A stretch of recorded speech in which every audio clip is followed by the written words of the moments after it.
नमस्कार मेरे प्यारे साथियों, आप सभी कैसे हो? आशा है कि सभी अच्छे होंगे।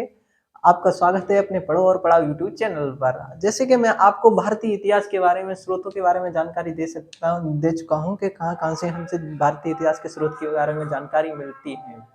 अब जो हम भारतीय प्राचीन इतिहास का पढ़ेंगे, इतिहास को देखते हैं कितने क्या भागों में विभाजित किया है। क्या मानव पशु योनि से चलकर कैसे मनुष्य योनि में पदार्पण हुआ? क्या इनसे आग की खोज की? क्या पहिया का खोज किया? क्या हमने कृषि कैसे की, कैसे हम इन चीज़ों पर बात करेंगे, क्या चीज़ लोग पहले फैलते थे, क्या खाते थे, इन सभी चीज़ों पर हम बात करेंगे आज के हमारे लेक्चर में। तो हमने भारतीय इतिहास, प्राचीन इतिहास को कितने 3 भागों में विभाजित किया था। पहला है प्राग ऐतिहासिक प्राग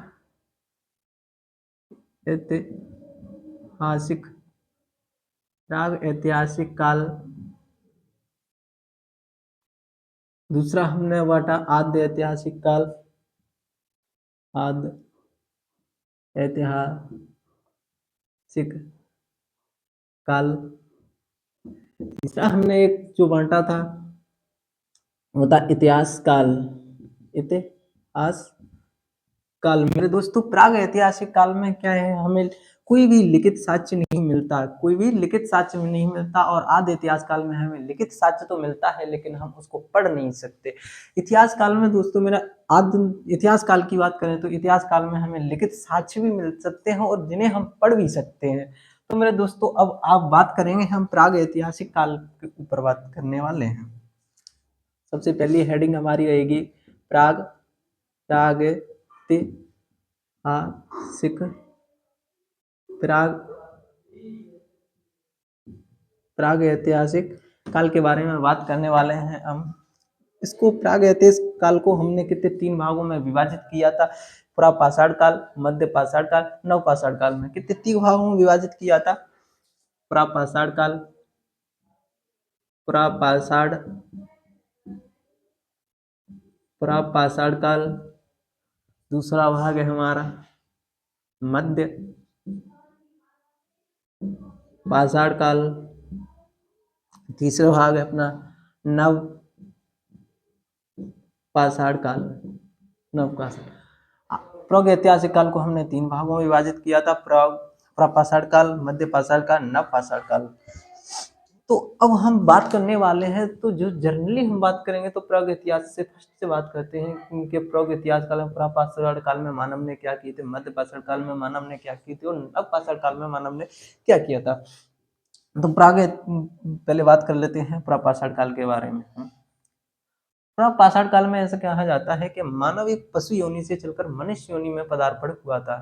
जब मानव था, क्या था, पशु था, पशु से चलकर क्या हुआ ना, पशु में कहते हैं कि मानव हमारा कहता है कि लोग कहते हैं कि चिंपांजी था पहले, लेकिन ये बात बिल्कुल गलत है कि हमारे जो पूर्वज थे जो पहले चिंपांजी नहीं थे, क्योंकि जो आज चिंपांजी हैं वो भी तो मनुष्य बन सकते हैं। लेकिन हम इस चीज को गलत कह सकते हैं, लेकिन इस चीज को हम एक तरीके से कह सकते हैं कि हमारे जो पूर्वज थे पहले चिंपांजी की तरह दिखते थे, इस बात को कह सकते हैं। ये नहीं कह सकते कि हमारे पूर्वज पहले चिंपांजी थे, नहीं कह सकते। इसको हम वैज्ञानिक दृष्टि से गलत कर सकते हैं। हम कह सकते हैं कि हमारे पूर्वज थे जो पहले चिंपांजी जैसे दिखते थे। यदि पहले चिंपांजी होते हमारे पूर्वज, तो आज जो चिंपांजी, वो चिंपांजी क्यों है, वो भी तो मनुष्य बन सकते हैं। इस बात को भी आप क्लियर डाउट कर लीजिए कि हमारे जो पूर्वज थे वो पहले चिंपांजी नहीं थे, बल्कि चिंपांजी जैसे दिखते थे। तो ठीक है, प्रापाषाण काल के बाद चलते हैं। प्रापाषाण काल को हमने 3 भागों में विभाजित कर देते हैं, और वो कौन कौन से भाग होते, इस पे चर्चा करें। पहले हम बात एक और चीज की बात करते हैं प्रापाषाण काल में। प्रापाषाण काल में क्या हुआ कि मानव, इसको मिटा देता हूँ फिर नीचे लिखूंगा मैं, अपना डिस्टर कहाँ पर पड़ा है,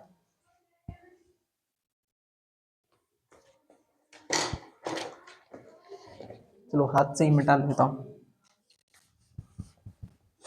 हम प्रापाषाण काल में पढ़ने वाले हैं। प्रापाषाण काल के अंदर क्या है कि मानव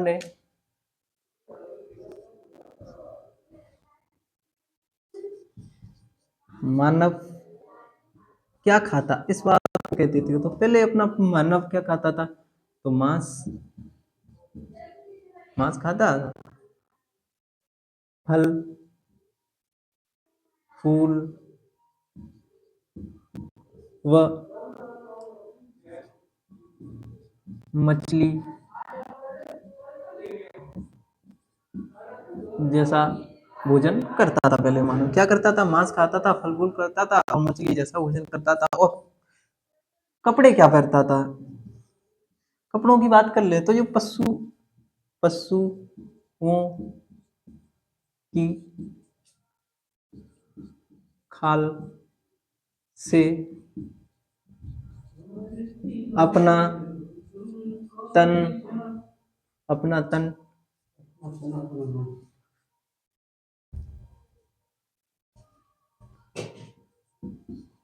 ढकता था।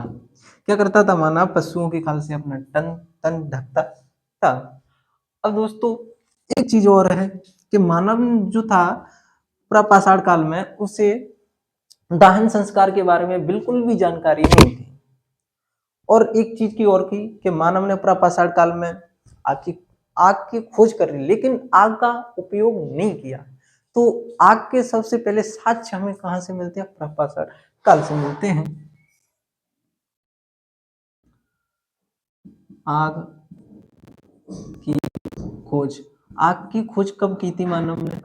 कौन से काल में की? प्रापाषाण काल में की। आग की खोज कौन से काल में की? प्रापाषाण काल में की। अब बात करते हैं तीसरा,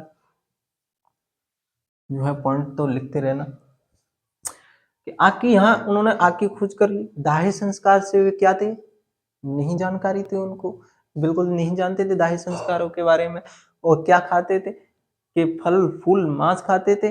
और क्या पहनते थे? तो वो पशुओं की खालों को पहनते थे और या पत्ते लपेट लेते थे। तो इस रूप से कह सकते हैं प्रापाषाण काल में मानव बिल्कुल क्या था? प्रापाषाण काल में मानव बिल्कुल प्राकृतिक रूप था, क्योंकि प्रकृति पर ही निर्भर था। अब बात करेंगे हम प्रापाषाण काल को भी। अब हम 3 भागों में विभाजित करेंगे। कितने भागों में? 3 भागों में विभाजित करेंगे प्रापाषाण काल को।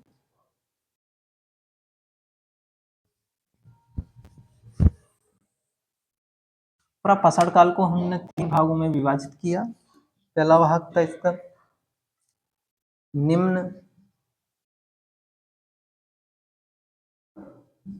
प्रापाषाण काल, निम्न प्रापाषाण काल। उसके बाद दूसरा है मध्य प्रापाषाण काल, मध्य प्रापाषाण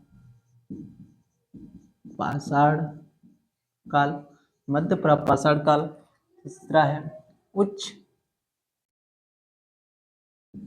प्रापाषाण काल। हमने प्रापाषाण काल को कितने भागों में विभाजित किया? 3 भागों में। हाँ, एक चीज और ध्यान रखना कि इन 2 भागों में विभाजित किया किसके आधार पर किया? तो हमने उपकरणों के आधार पर किया था। उपकरणों के आधार पर किया। उपकरण या वस्तु के आधार पर किया, क्योंकि लिखित साक्ष्य तो यहाँ मिलते ही नहीं। तो हमने कैसे पता चलेगा कि हमें के मानव पहले क्या था? तो हमें क्या उपकरणों के आधार से हमें इसकी जानकारी मिलती है। और उपकरणों के आधार पर हमने प्रापाषाण को 3 भागों में विभाजित कर दिया था। तो निम्न प्रापाषाण काल में उपकरण जैसे उपकरण मिलते हैं। मध्य प्रापाषाण काल की बात करते हैं तो मध्य प्रापाषाण काल में फलक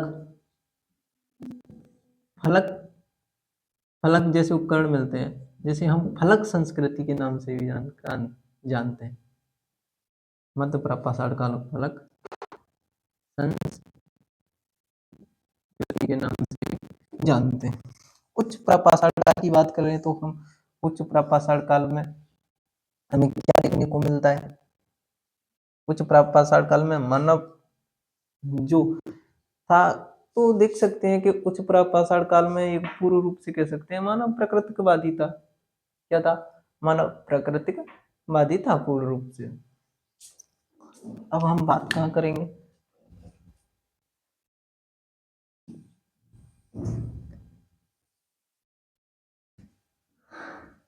बात करेंगे हम सबसे पहली हेडिंग प्रापाषाण काल की, जो क्या थी? 3 भागों में विभक्त किया। सबसे पहला क्या था? सबसे पहला था निम्न प्रापाषाण काल। निम्न प्रापाषाण काल था सबसे पहले।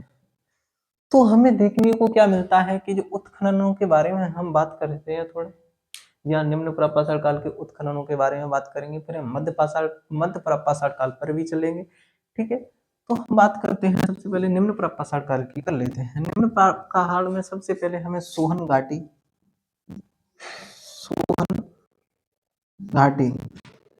जिसे हम ओहन भी कह देते हैं। क्या कह देते हैं? ओहन।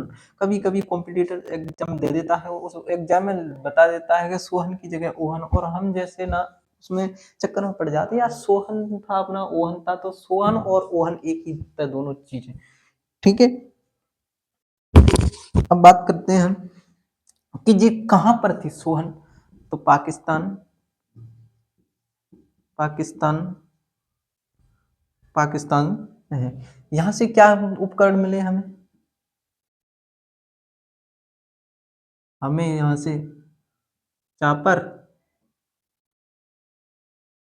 चापर चापिंग पेबुल जैसे उपकरण मिलते हैं हमें यहाँ से। कहाँ से? सोहन घाटी से। ठीक है, अब बात करते हैं हम मद्रास पे चलते हैं। मद्रास मद्रास में एक जगह है जो बदम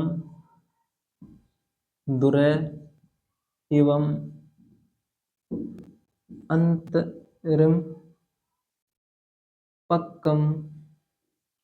अंतरिम पक्कम जगह है। यहाँ से क्या मिलते हैं हमें?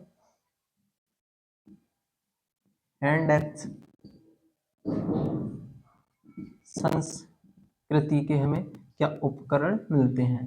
ठीक है, और यहाँ से हमें इसके पर जैसी संस्कृति के भी उपकरण मिलते हैं यहाँ से ही हमें। ठीक है, तो हैंड एक्स रखना तुम तो इस संस्कृति को याद। अब मद्रास में बात करते हैं कि किसने भैया उत्खनन करवाया और कौन सी जगह उत्खनन हुआ। ठीक है, इस चीज को बात करते हैं। तो मद्रास में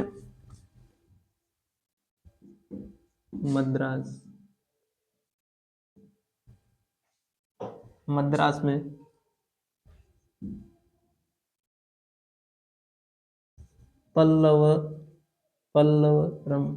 पल्लवरम नामक एक जगह है। पल्लवरम नामक एक जगह है जहां पर रॉबर्ट ब्रूस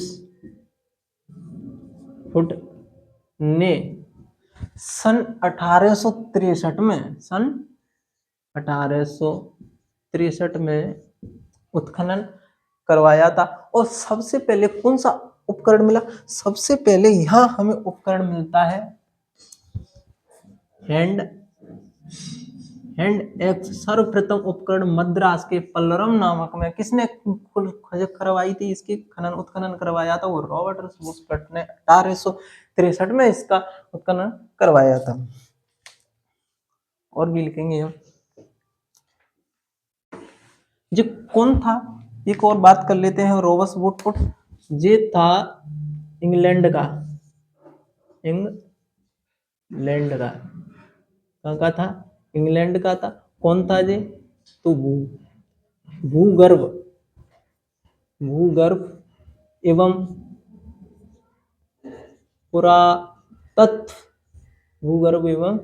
पुरातत्व वैज्ञानिक था। भूगर्भ एवं पुरातत्व वैज्ञानिक था। मद्रास में इसने उत्खनन करवाया रॉबर्ट बुशफट ने। और 1863 में हमें प्रापाषाण काल मतलब निम्न प्रापाषाण काल की हमें जो उपकरण प्राप्त मिलते हैं यहाँ से। तो सर्वप्रथम हैंड एक्स, सर्वप्रथम कोई पूछ ले के हैंड एक्स हमें कहाँ से प्राप्त हुआ? मद्रास में पल्लवरम नामक ने किसने उत्खनन करवाया? तो यहाँ रॉबर्ट बुशफट ने सन 1863 में उत्खनन करवाया। और कहाँ का था? इंग्लैंड का था। भूगर्भ एवं पुरातत्व के वैज्ञानिक था। अब इसको मिटाते हैं, फिर ऊपर चलते हैं। और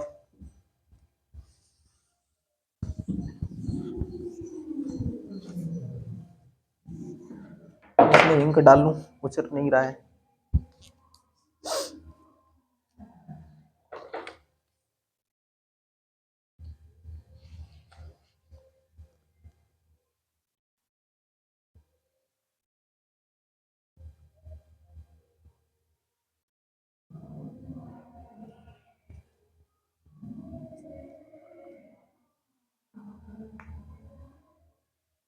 दूसरी इंक लेता हूँ यार।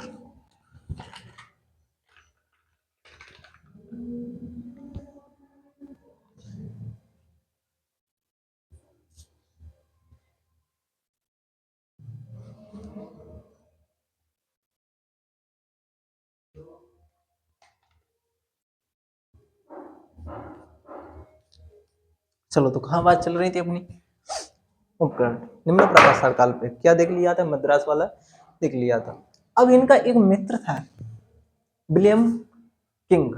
इनका मित्र था विलियम किंग, जिनने अंतरम पक्कम में एक जगह है जहां पर उत्खनन करवाया और निम्न प्रकाश काल के उपकरण निकलवाए थे। वैसे ही याद रखना है बस इसको, खाली ज्यादा पूछने वाली कोई बात नहीं है, लेकिन ब्रुसफुट को ध्यान रखना, इसको पूछा गया है हमेशा और हर पेपर में पूछा गया है इसको। अब बात कर लेते हैं, बात करते हैं बिलन घाटी की। बिलन घाटी, बिलन घाटी का उत्खनन किसने करवाया? ये बात है, इलाहाबाद इलाहाबाद विश्वविद्यालय,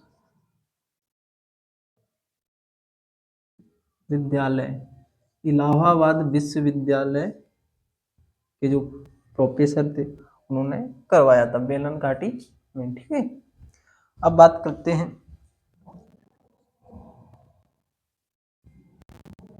दोहन घाटी की। हम दोहन घाटी में किसने उत्खनन करवाया? तो कैम्ब्रिज विश्वविद्यालय के एक दल ने, कैम्ब्रिज विश्वविद्यालय के एक दल ने दोहन घाटी में, बेलन घाटी नहीं, दोहन घाटी, बेलन घाटी इलाहाबाद के विश्वविद्यालय में ने करवाया। और दोहन घाटी कैम्ब्रिज विश्वविद्यालय का एक दल था जिसने करवाया था। उस दल का क्या मतलब, वो दल कहाँ का था? तो कैम्ब्रिज विश्वविद्यालय इंग्लैंड में है। उस विश्वविद्यालय का जो संगठन से व्यक्ति थे उन्होंने यहाँ दोहन घाटी में उत्खनन करवाया था। एक बात और ध्यान रखने वाली बात है कि सन 1935 में डी टेरा के नेतृत्व में ही कैम्ब्रिज विश्वविद्यालय का महत्वपूर्ण जो अनुसंधान किया था वो दोहन घाटी का ही था। ठीक है, इस चीज को ध्यान रखना। 1935 में कैम्ब्रिज विश्वविद्यालय डी टेरा के नेतृत्व में। ठीक है, अब बात कर लेते हैं आगे की चर्चा। बिलन घाटी में एक जगह और है, लेहद नाला क्षेत्र। किसकी बात करते हैं? लेहद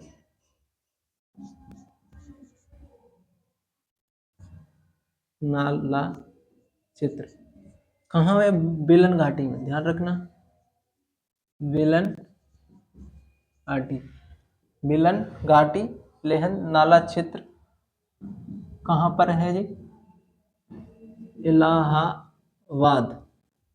इलाहाबाद, जिसे हम प्रयागराज के नाम से जानते हैं। आज यूपी सरकार ने इसका नाम चेंज करवाया, इलाहाबाद का प्रयागराज करवाया था। इलाहाबाद, बिलन घाटी, लेहदा नामक क्षेत्र में, इलाहाबाद में क्या मिलता है यहाँ से उपकरण में? इस चीज को, बहुत इंपॉर्टेंट चीज है, इसीलिए मैं इसको बता रहा हूँ, क्योंकि यहाँ से ना हमें अस्थि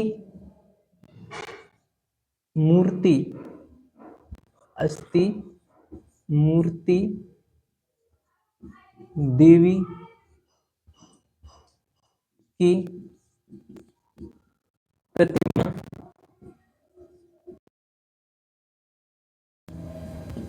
है। और जे आज भी कहाँ पर सुरक्षित रखा है जे माल, आज भी ये संपदा हमें कौशाम्बी, कहाँ पर संग्रहालय में, संग्रहालय में रखा है।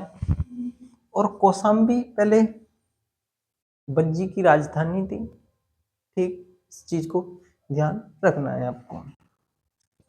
और यहाँ ही हमारा क्या ये चीज थी, मैंने मानव के बारे में बताया, पूरा पाषाण काल से क्या क्या किया मानव ने। तो सबसे पहले क्या क्या, ना तो उसको संस्कार के बारे में पता था, ठीक है।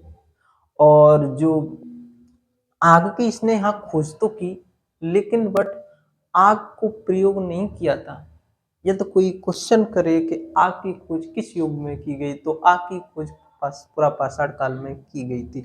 और यदि क्वेश्चन पूछे कि आग की प्रयोग कब किया गया, आग का प्रयोग किस काल में किया गया, तो इसका आंसर देना है हमें, आग का प्रयोग हमने नव पाषाण काल में किया था।